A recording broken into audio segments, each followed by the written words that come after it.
Y'all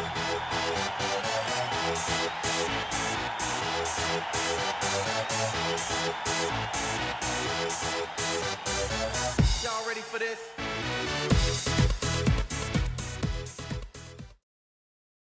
Good morning, Creekside Otters. Today is Monday, December 5th, 2022. Let's start with a check-in. What zone are you in this morning?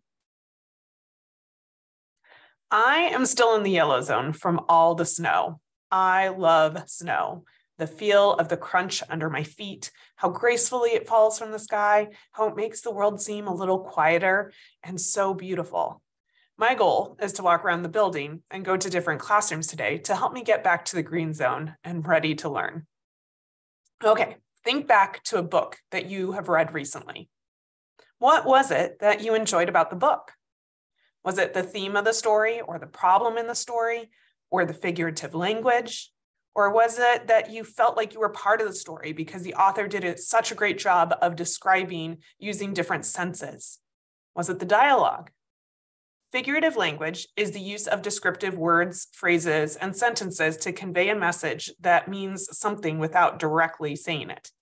I know our 3rd and 4th grade classes have been working on different types of figurative language, like similes, metaphors, and idioms. I know our 5th grade classes have been working on including different senses into their writing, and our 4th and 5th grade classes have also been working on adding dialogue to their writing. What is great about reading books is that you can use what you like from the book and apply it to your own writing. How cool is that? A lot of classes right now are publishing their writing. I've seen our kinder and 1st grade students writing and illustrating their stories. I've seen our upper grades publishing their writing on Book Creator. As you read today during independent reading, think about what you like about the book you are currently reading. And how could you include what you like about your book in your own writing? As I'm walking around the building today to get back to the green zone, if you have a piece of writing that you would like to share with me, I would love to see it. Feel free to share it with me. All right, before I go today, one of our fabulous 4th grade students already shared his writing with me, and he has been using figurative language and dialogue as a way to make his story more interesting. So the story is actually part of a chapter book that he wrote. It's got 8 chapters, and it's called When I Saw the Abominable Snowman, and it's the 3rd one in a series. And I'm just going to read a little bit to you because I thought it was a really engaging book. It was really interesting and fun for me to read.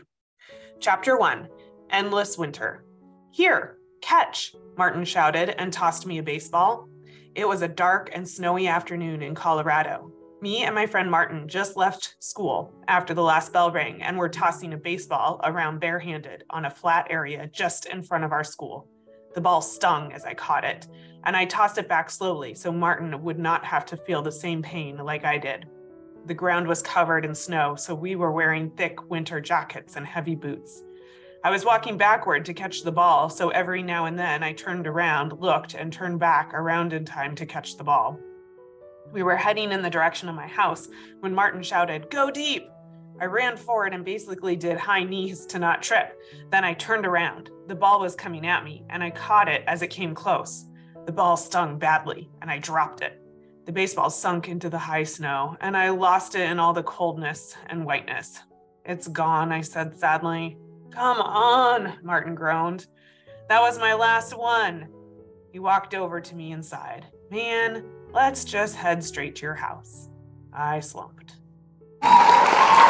So I thought that this was a great story. It really got me excited to read more because I loved the figurative language and how he was talking about, how it feels to have the ball hit your hand really hard, right? And I've experienced that before too, so I can imagine what that feels like. I can imagine myself in the snow and how it's cold and deep. Snow, I can imagine that also, and losing something in the snow. I've had that happen to me. It wasn't a baseball, but funny story, when my husband and I got married, his ring fell off his finger on our wedding day and it got lost in the snow, but thankfully we were able to find it. So there were a lot of things I could relate to in his story, which kept me to want to keep reading more. And so remember that as you're reading, think about what do you like about this book and how can I apply it to my own writing, just like this fabulous fourth grader did. All right, make it a great day, Otters.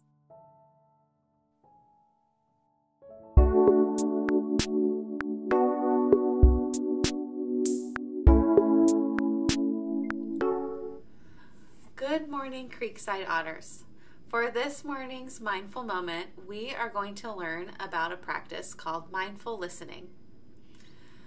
Mindful listening is a great strategy to help calm your mind and calm your body. It can be especially helpful if you have some thoughts that are really distracting you throughout the day. During mindful listening, the whole goal is to focus on the sound or sounds that you can hear. For this morning, I will be using a triangle. I will play the triangle, and I want you to really focus and listen to the sound of the triangle. I want you to focus on the sound until you cannot hear it anymore. At which point I want you to put your hand over your heart.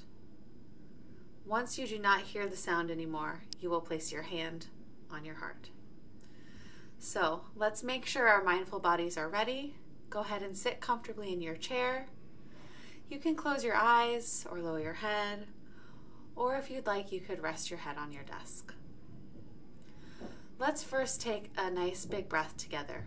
Go ahead and breathe in through your nose and out through your mouth.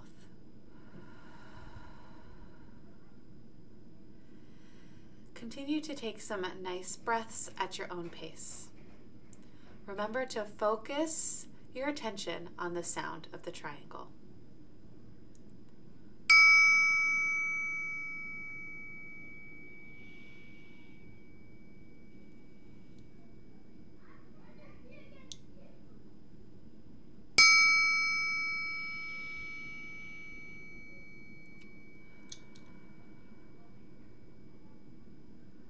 Continue to take some deep breaths at your own pace as you focus on the sound of the triangle.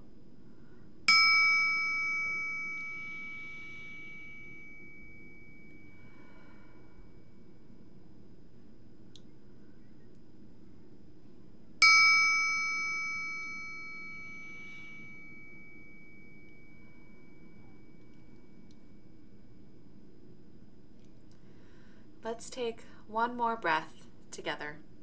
Breathe in through your nose and out through your mouth.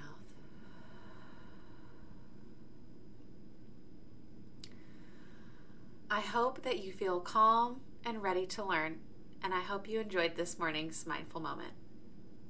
Make it a great day, Otters!